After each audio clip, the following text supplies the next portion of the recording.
Times of महाराष्ट्राच्या बातमीचा impact.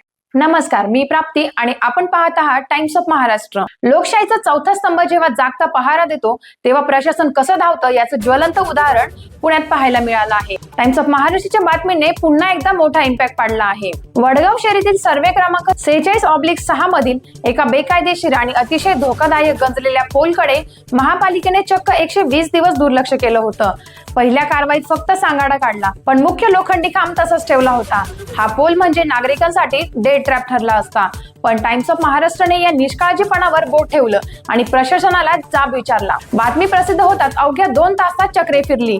सहाय्यक आयुक्त संजय पौळ यांनी तातडीने दखल घेत अतिक्रमण विरोधी पथकाला पाचारण केले आणि तो धोकादायक पोल जमीनदोस्त केला. पुणे ग्रामीण पोलिसांचे BMI मानधन असो किंवा भ्रष्ट अधिकाऱ्यांवरील कारवाई, जेव्हा टाइम्स ऑफ महाराष्ट्र एखादा विषय हाती घेतं तेव्हा तो तडीस नेल्याशिवाय थांबत नाही. हीच आमची ओळख आणि हाच आमच्या जनतेचा विश्वास. अशाच घडामोडींसाठी पाहत राहा टाइम्स ऑफ महाराष्ट्र.